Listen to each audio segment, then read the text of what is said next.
Bakit wala sa Bible yung Book of Enoch? Samantalang maraming naniniwala, dapat daw nasa Bible to, part of ng scripture. Kasi dahil sa New Testament, si Jude gumamit ng quote dito. Nag-quote daw siya from Book of Enoch. So kapatid, question ko, yung Book of Enoch ba is isa sa mga part ng Lost Bible? So ito pag-aaralan natin at bibigyan ng linaw sa video na to.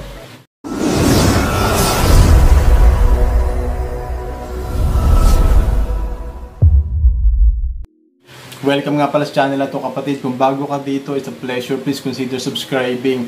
Palagi tayo nag-upload dito ng mga godly content na may kinalaman sa Bible, sa buhay natin, na practical na araw-araw, and apologetics, and about history, about end time. So kapatid, napakahalaga ng topic natin ngayon. Napaka-controversial nito. Ang dami nagre-request sa akin dito sa TikTok, sa Messenger, miski sa YouTube. Bakit nga daw yung Book of Enoch is wala siya sa Bible, hindi siya part. Samantala, ang dami nitong tama daw, sinasabi ng iba tama, So ngayon pag-aaralan natin, isa-isa natin, bibigyan ko lang kayong 3 punto. So sa punto na to, maunawa natin, kailangan ko rin opinion ninyo. So ganito yan, unang-unang pag-aaralan natin, ano ba itong Book of Enoch na to? Pangalawa, si Jude ba dito talaga nag-quote from the Book of Enoch? And pangatlo, talagang karapat dapat ba yung Book of Enoch na masama sa Bible?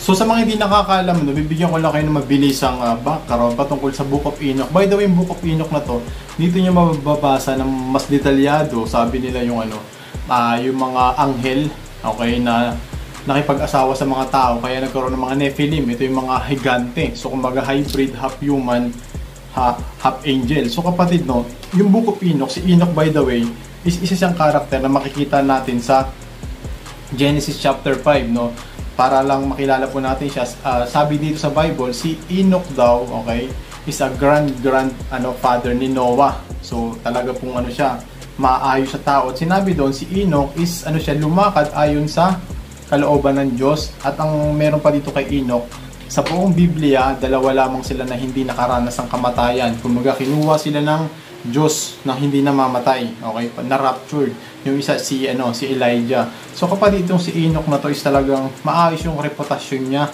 sa Biblia. So number 1, ano nga ba itong Book of Enoch? So by the way, yung Book of Enoch is kasama siya sa mga grupo ng mga book. So in short, marami pa itong kasama. So yung grupo ng book na kasama yung Book of Enoch is tinatawag na Pseudepigrapha. So okay, so yung Pseudepigrapha, okay, Greek word na nakahati sa dalawang word. Unang-una is yung pseudo. Okay, pseudo, ibig sabihin nito is fake. Okay, epigraphine naman, ibig sabihin ng epigraphine, to write. So in short kapatid, ibig sabihin ng Pseudepigrapha, okay, according sa mga scholars, miski sa mga sinuunang Christian, tinuturing nila to as fake writings. So bakit kamo yung mga Pseudepigrapha, na-discover ito between 200 years before or 200 years after ng buhay ni Jesus. So kapatid, itong mga Pseudepigrapha books na to, isa to sa pinaka hindi pinaniniwalaan miski ng mga early Christians. Bakit kamo isang issue dito pag Pseudepigrapha kinukonsider na fake writings is yung mga author hindi kilala. Okay, so hindi kilala yung mga author. Kumbaga nung time nila, marami mga pasikat na din, kumbaga nakiki-write. So may mga writer noon, so para sumikat yung nila sinulat, ang ginagawa nila, nakikigamit sila ng mga sikat na Bible character sa mga sinauna. Meron nga yung tinatawag na Testament of Adam. So imagine mo yung kapatid, ang dami pang mga ganon. So itong Book of Enoch, isa to sa pinaka sumikat ngayon, pero ng mga early Christian, hindi nila to tinatanggap as part of scripture.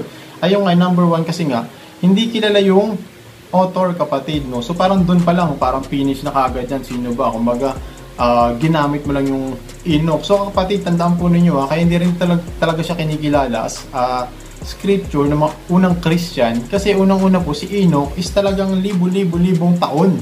Actually, mas naunang pinanganak si Enoch kaysa kay Moses. So imagine mo yung Pentateuch, di ba? Saka yung Torah ni Moses, na isulat niya yan. Tapos biglang itong si Enoch na to is pa siya? Kamag-anak, lolo ng lolo pa siya ni Noah. So napaka-imposible na maisusulat to. So alam naman ng mga Christian, ng early Christian noong time na to, itong Book of Enoch is na-discover lang nila between 200 years BC or hanggang 200 years AD. So kapatid, kaya hindi pinaniniwalaan itong mga early Christian, kaya sinama nila to sa kategory ng Pseudepigrapha or fake writings. Pangalawang bibigyan natin ng linaw, ito, kung si Jude ba is talagang sa Book of Enoch talaga siya nag-quote or baka sa ibang book siya. So ngayon babasahin natin yung kinote ni Jude, no. By the way, itong Jude na to, isang chapter lang to. Yung verse 14 saka 15 babasahin ko. Sabi dito, "Now Enoch, the seventh from Adam, prophesied about this man also, saying, Behold, the Lord comes with 10,000 of his saints to execute judgment on all, to convict all who are ungodly among them of all their ungodly deeds, which they have committed in an ungodly way, and of all the harsh things which ungodly sinners have spoken against him."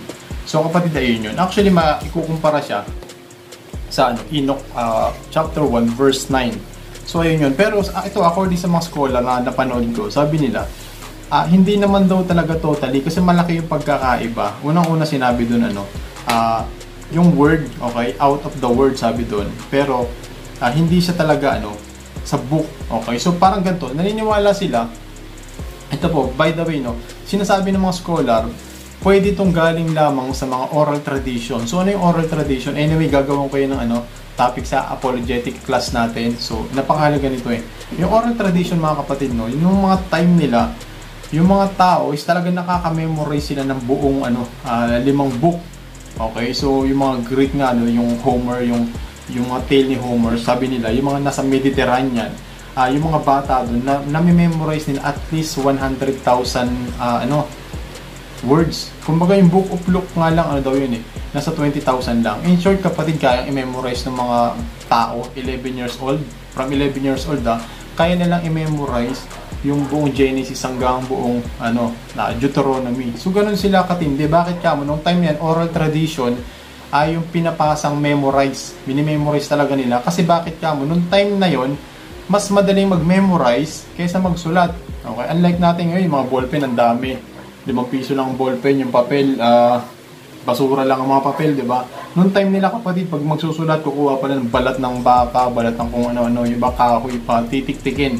So ngayon sa kanila, sa bato nila inuukit. So kapatid, nung time nila, oral tradition ang ginagamit. Talaga minimemorize nila. So ngayon, itong sinasabi nila, ng mga scholar, na ginamit is pwedeng from the word mismo kay Enoch, na sinalin-salin na lang, hindi talaga from the Book of Enoch. So ayun yung kapatid, Kaya naniniwala yung mga Christian na hindi siya talaga, part ng original manuscript. Tapos naniniwala sila na pseudepigrapha or fake writings. Number 3 na dapat i-consider is this, dapat ba yung Book of Enoch is isama sa Bible? Kasi maraming naniniwala. So kapatid, actually, sinabi niya, talagang hindi na dapat. Bakit? Number 1 pa lang, pseudepigrapha siya. Kumbaga, consider siya as fake writings. Bakit kamo? Hindi nga kilala yung author. Kumbaga, yung authenticity niya, saka yung tawag dito, yung integrity ng author, is hindi na maganda. Kumbaga, bad reputation to. Kumbaga, nakikigamit ka ng ibang pangalan na hindi naman sa'yo para na sumikat yung sinulat mo. So, doon pa lang kapatid, talagang siya, X na kagad to. Miski ng mga unang Christian, ng mga nagbabasa niya noon, hindi nila talaga to pinaniniwalaan. Unlike ng lahat na nasa Bible, simula Genesis hanggang Revelation, okay, kilala ng mga Christian, okay, kung sino talaga yung tunay na sumulat nito, yung original na author. Gagawin ko yun sa YouTube din, yung kung sino yung mga sumulat niya, So, yun pa lang. Number 2, maraming sa Enoch na mababasa mo na kinokontradict yung Bible. Tandaan po ninyo, ang Diyos hindi siya pwede magkaroon ng dalawang truth. Dapat isa lang. So yung Bible natin, wala niyang contradiction. May mga nagsabi, marami lang contradiction ng Bible. Actually, hindi. Sinusuporta niya ang isa't isa. Marami lang hindi marunong umunawa. At pinipili lang yung dapat basahin. Pero kasi Book of Enoch talaga, sobrang daming sablay na kung babasahin mo na yung Bible natin, makikita mo na parang sumasalungat siya. Kumbaga, parang hindi siya talaga kasali. So yun pa lang, daming contradiction. And pangatlo, marami ditong historical error. Okay, miski yung mga apocryphal book, mayroon doon na mga maling historical evidence, historical error na sinulat. Miski yung mga tao na nabuhay na yun, hindi nila pinapaniwalaan kasi nga alam ng mga tao na yun na early pa lang yung history, malinaw pa. So dito sa Book of Enoch, marami silang nakita na hindi part. Tapos ito pa, kung babasahin mo yung teaching ni Jesus, okay, wala siyang tinuro niyan. Hindi niya tinuro yung itong si Enoch. Samantalang yung ibang book, sa Old Testament, nabanggit ni Jesus, okay, ng mga apostol, nila Pedro, nila John, pero yung Book of Enoch hindi nila ginamit. Although ito nga si Jude, naniniwala sila na oral tradition from Enoch talaga, na pinasa-pasa, na memorize sa mga tao. Pero kapatid, si Jesus mismo, never siyang nagbanggit or nag-quote or nagturo about sa Book of Enoch, hindi siya gumamit nito.